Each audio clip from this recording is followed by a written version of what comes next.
welcome back to Read to Win. I'm Donna Winya.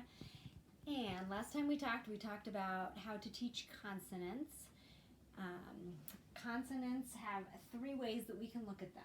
We can look at them as being open or blocked. So for example, let's look at f and those are both blocked, and they are blocked by our teeth, right?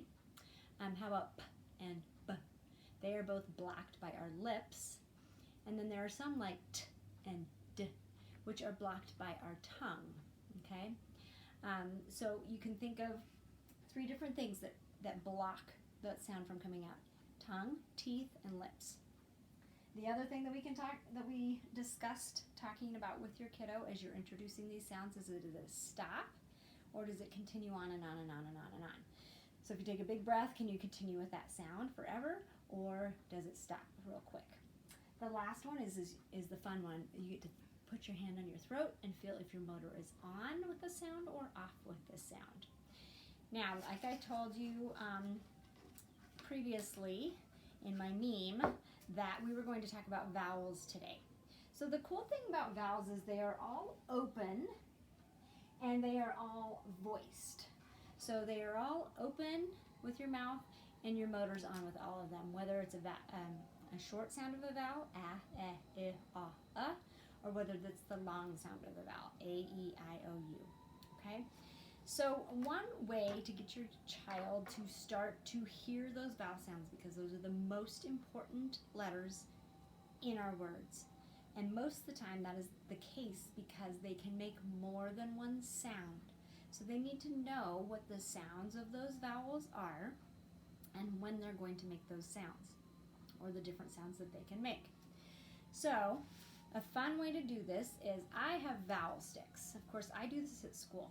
So I have taken some pictures, laminated them, and put pictures on them so that they know that A stands for apple, E stands for elephant, etc. So I have a whole tub of them.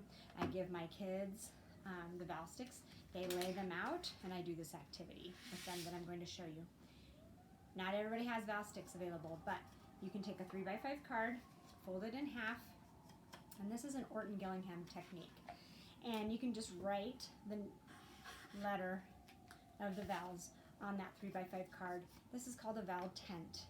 So they can set up their vowel tents just like they would have their vowel sticks out and do the same activity with a vowel tent, okay? Here's the activity. So I will lay out a couple more vowel tents because I think you'll be able to see them better. So you can even make this into a game with your child. Obviously these don't have the pictures on them, which is kind of a disadvantage, but that can be all right. It'll still be all right. I like them to set them out in order in front of them so that they can see them. And now you would say to them, I'm going to make a vowel sound, and I want you to hold up the card of the vowel that's making that sound. Let me get these done. So very easily, and again, I'm going to start with a preschool version of this activity and kind of move up into a more skilled, maybe kindergarten, end of kindergarten, or first grade activity. So you might just make the sounds of the vowel, and they would hold up that vowel card, that vowel tent, and say, E says I encourage you to get as much multisensory in there as possible, so they're making that sound pointing to their E. You might say A says okay? How about U says okay? When they get really good at that, or as a preschooler if they get really good at that, then you can start with your kindergartner giving them words. So I'm going to say a word. I want you to hear the vowel sound in that word. Okay, and this is going to go back to what we did previously with that multisensory breaking up sounds in words. So my first word, I'll make it easy, is can. Let's tap out can. Can. Hopefully your kiddo will pick up and say A says because is the sound in can. You might have to guide them through this a little bit and accentuate. I don't know if you noticed, but when I did it, trying to accentuate that vowel sound. Okay, so use short words that are only 3 sounds in the beginning. How about 10? T, n. E says eh. Okay, lit, it. I says eh. So hopefully over time, your kiddo will start to hear those vowel sounds and to recognize that those are the important letters in your words because they can make more than one sound. In this case, we're only teaching them the short sounds right now. They need to be aware that vowels can also make long sounds, which will come eventually, okay? So this is a fun game you can play with your child. If you want, you can look for vowel sticks. I'm not sure where I got these, perhaps maketakeandteach.com. It's a great resource, I've mentioned it before, for you to get some activities on everything under the sun. First sound fluency, vowels, teaching letters and sounds, all that good stuff. Let's see, I had a joke from last time. What does a spider's bride wear? I didn't get any response, but it is a webbing dress. Haha, W-E-B-B-I-G. So today's joke for you to ponder over the next few days is, where do cows go for entertainment?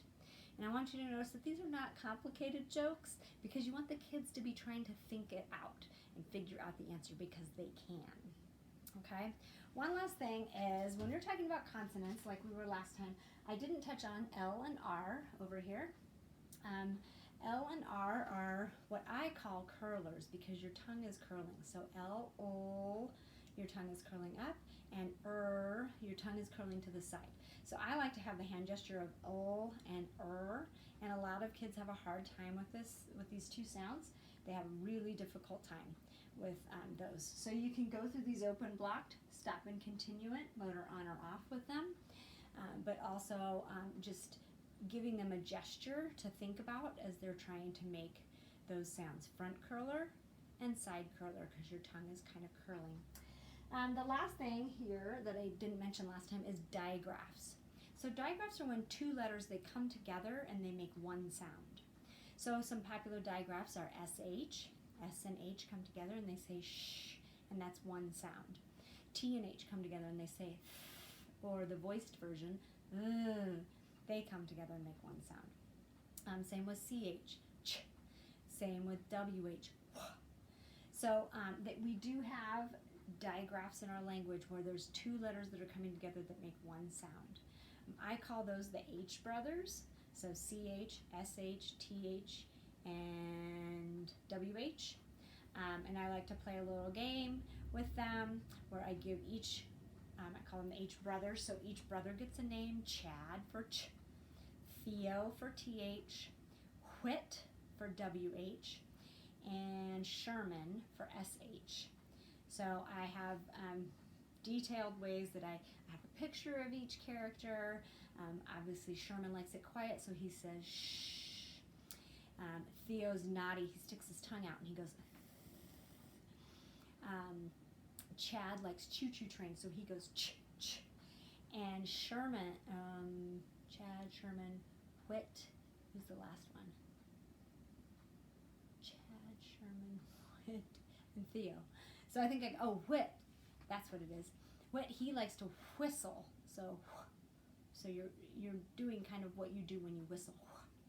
So if you want to introduce those 4 things too over time, you can. That's a lot to take in this session. Try to include vowel sticks or vowel tense. And if you want to start exploring L and R, 2 consonants that are a little harder, and digraphs, I would say you can start introducing that to your child. Once again, the joke, where do cows go for entertainment? All right, we'll see you next time. Thanks for joining me.